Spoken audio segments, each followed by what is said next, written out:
السلام علیکم ورحمۃ اللہ وبرکاتہ۔ تو آج ہمیں اس خاکے کا جس کا نام ہے نذیر احمد کی کہانی، کچھ میری اور کچھ ان کی زبانی۔ تو یہ جو خاکہ ہے نذیر احمد کی کہانی، کچھ میری اور کچھ ان کی زبانی، تو جس میں مولوی صاحب کی شکل و صورت یا اس کے حلیے کا ذکر ہوا ہے۔ تو آج ابھی پڑھا یہاں سے مسجد کے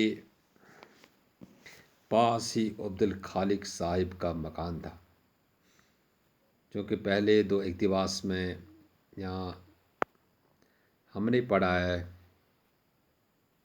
کہ مولوی نذیر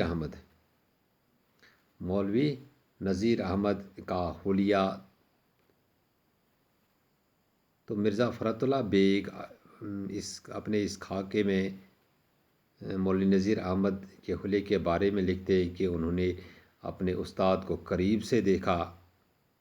ان کے حلیے کا ذکر کرتے ہوئے لکھتے ہیں کہ مولوی صاحب کا رنگ سانولا اور قد چھوٹا تھا، قدرے موٹے بھی تھے۔ اپنے قد کی مناسبت سے ترکی ٹوپی پہنتے تھے، گرمی کے موسم میں تہبند پہننے کے عادی تھے۔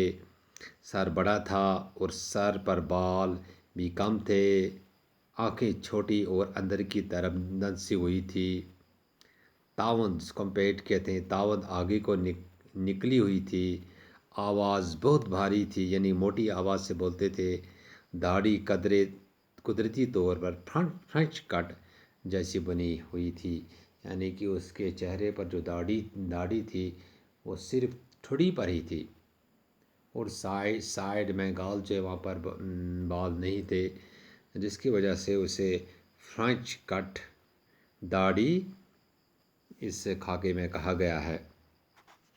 تو اس خاکے میں یہ مولوی صاحب یا نذیر احمد اپنے بارے میں لکھتے بھی ہیں کہ وہ بہت غریب تھے اور بچپن میں پھرتے پھراتے پنجابیوں کے کٹرے کی مسجد میں آ کر ٹھہر گئے، یعنی غریب تھے اور گھر سے بھاگ گئے، اور پہنچتے پھرتے پھراتے پنجابیوں کے کٹرے کی مسجد میں آ کر ٹھہر گئے۔ وہاں مسجد کے مولوی صاحب سے کلام مجید اور ادب پڑھا،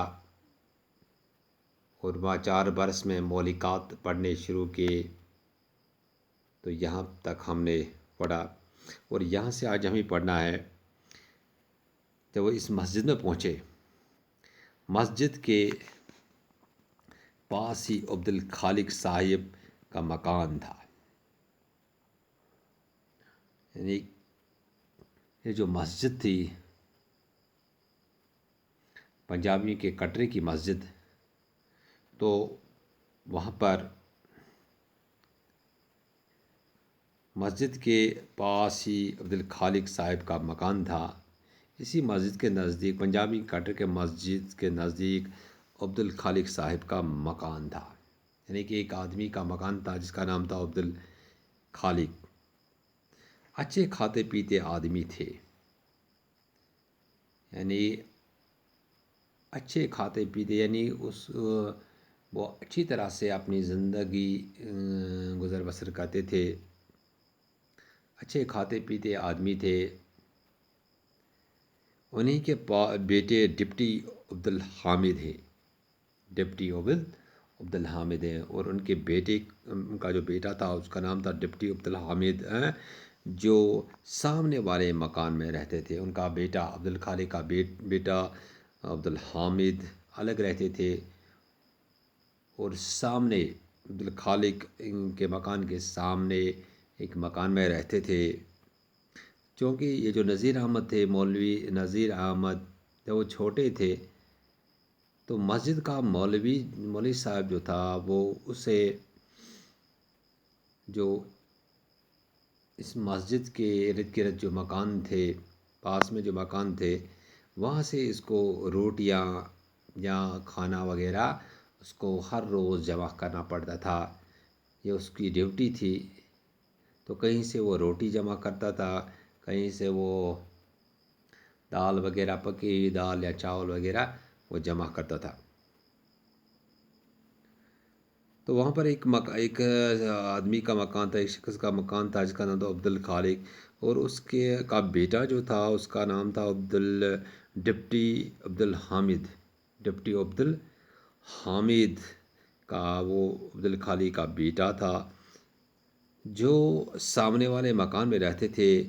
ان کے ہاں میرا قدم رکھنا مشکل تھا، کیونکہ مجھے گھر گھر جانا پڑتا تھا، صبح سویرے مجھے گھر گھر جانا پڑتا تھا، وہاں سے مجھے کھانا وغیرہ جمع کرنا پڑتا تھا اور مسجد میں پہنچانا پڑتا تھا، جہاں مولوی صاحب تھے اور کچھ لڑکے بھی تھے جو وہاں پر تعلیم پڑھ رہے تھے، اور میں بھی تھا۔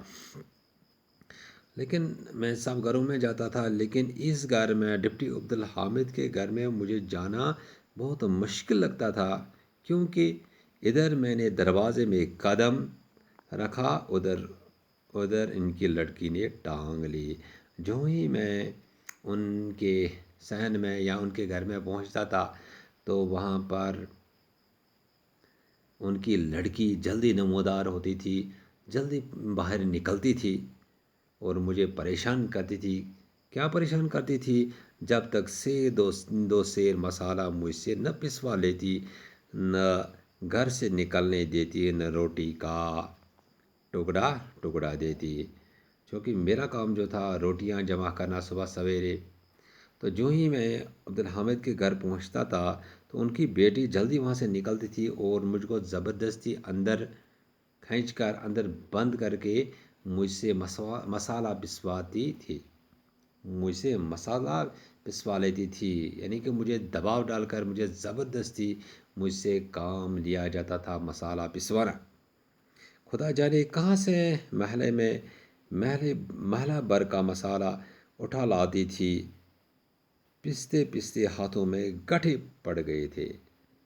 پتہ نہیں ہر روز وہ مجھ سے مسالہ پسوا لیتی تھی، شاید مجھے لگتا تھا وہ پورے گاؤں سے یا پورے محلے سے مسالہ جمع کرتی تھی اور مجھ سے مسالہ پسوا لیتی تھی، اور جس کی وجہ سے میرے ہاتھوں میں نشان پڑ گئے تھے، گٹھے پڑ گئے تھے۔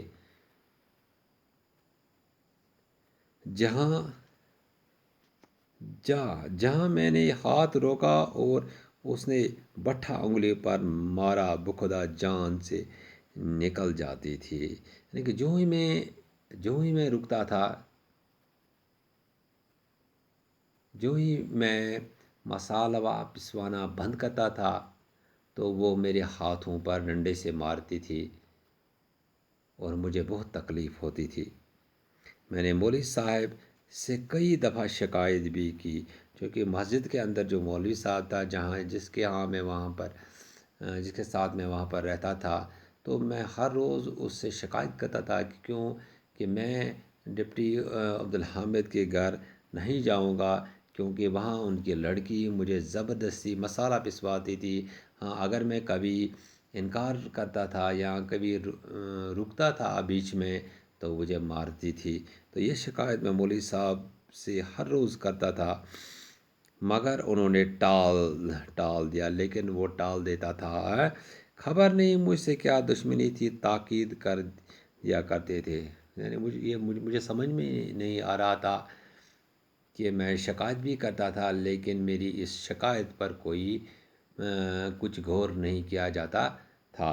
بدلے میں مجھے تاکید کی جاتی تھی کہ آپ وہاں ضرور جاؤ اور وہاں سے روٹی لاؤ، کہ عبدالخالق صاحب کے مکان میں ضرور جانا۔ بہرحال اس مار داڑھی سے روزانہ وہاں جانا پڑتا تھا، کیونکہ یہاں مولوی صاحب کا حکم ہوتا تھا اور مجھے ضرور وہاں جانا پڑتا تھا، لیکن ڈر بھی ہوتا تھا، کیونکہ مجھ سے وہاں مجھے زبردستی سے مجھ سے کام لی جاتی تھی، اور ہاں اگر میں انکار کرتا مجھ پر ڈنڈے بھی مار دیے جاتے تھے یا مجھ سے زبردستی بھی کیا جاتی تھی، اور روز ہی مصیبت